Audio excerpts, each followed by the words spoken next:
আসসালামু আলাইকুম। দেশ বিদেশের সকল বন্ধুদেরকে জানাচ্ছি আন্তরিক ভালোবাসা অভিনন্দন। আসসালামু আলাইকুম। কেমন আছেন সবাই? সবাইকে আজকে আমি দেখাবো সিরাজগঞ্জে বেলকুচিতে কত সুন্দর একটা মসজিদ নির্মাণ করে দিয়েছেন সিরাজগঞ্জের বাসিন্দা রহমতুল্লাহর ছেলে মোহাম্মদ হাজি তার মায়ের নামে এই মসজিদটি নির্মাণ করেন। এই মসজিদটির নামকরণ করা হয়েছে তার মায়ের নামে। বাহেলা খাতুন মসজিদ নামে এটি পরিচিত। খুবই সুন্দর সুসজ্জিতভাবে সাজিয়েছেন এই মসজিদটি।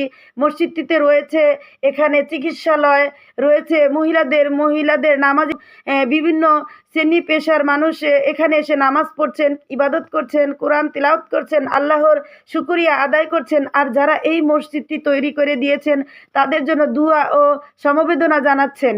আমার দেখে খুবই ভালো লাগছে।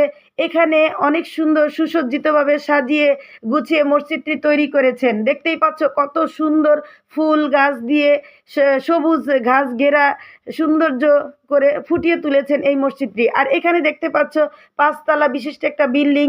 এই বিল্ডিংয়ে শিশু ডাক্তার রয়েছে বিনামূল্য এবং ডায়াবেটিক চিকিৎসা রয়েছে, এটাও বিনামূল্য। এবং যারা চোখ দিয়ে দেখতে পারে না, চোখ দুনিয়াবি পৃথিবীর সব কিছু যারা দেখতে চায়, এই দুনিয়ার সব কিছু তারা উপভোগ করতে চায়, মানুষগুলো এখানে এসে চিকিৎসা নিতে পারতেছেন। খুবই ভালো লাগছে আমার দেখে। মহিলাদের জন্য নামাজের স্থান, পুরুষের জন্য নামাজের স্থান আলাদা আলাদাভাবে সুসজ্জিতভাবে সাজিয়ে রেখেছেন। খুবই ভালো লাগছে আমার দেখে। আপনাদের কেমন লেগেছে আমাকে কমেন্টে জানাবেন। খুবই সুন্দর একটি সুসজ্জিত সাজানো গুছানো। আমি পায়ে হেঁটে এখানে দেখতে এসেছি, দূর থেকে এসেছি। তারপর আমি যখন মসজিদের সামনে আসলাম, আমার হেঁটে আসার সেই ক্লান্তিটা দূর হয়ে গেছে। দেখে খুবই ভালো লাগছে।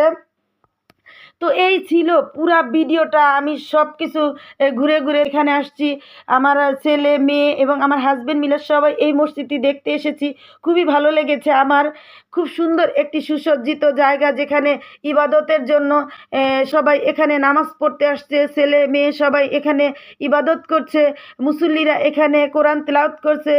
এবং নামাজের জন্য সন্ধ্যা হয়ে আসতেই না এই বাতিগুলো, তাহলে বেশ তো আল্লাহ কত কত কত গুণ সুন্দর করে তৈরি করে রেখে দিয়েছে। তোমরা ইবাদত করতে আসো, যারা এই সিরাজগঞ্জ এবং বেলকুচি এলাকার পার্শ্ববর্তী এলাকায় আসো যারা, তারা এই মসজিদে এসো, নামাজ পড়ো, কোরআন তিলাওয়াত করো। আর এই মসজিদটি যারা নির্মাণ করে দিয়েছে তাদের পরিবারের জন্য দোয়া কামনা করো।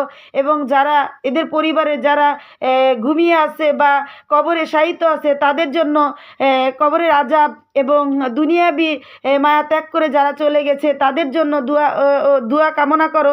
এটাই আমি চাই যে সিরাজগঞ্জবাসী যারা আছেন তারা এখানে ইবাদত করতে আসেন, নামাজ পড়েন। দূর দূরান্ত থেকে যারা লোকজন এখানে আসতেছে, নামাজ পড়তেছে, কোরআন তিলাওয়াত করতেছে, তারা এই সিরাজগঞ্জবাসী সবাই যারা এই মসজিদটি তৈরি করে দিয়েছেন তাদের কাছে কৃতজ্ঞতা স্বীকার করেন যে অনেক সুন্দর করে সুসজ্জিতভাবে সাজিয়ে রেখেছে এই মসজিদটা।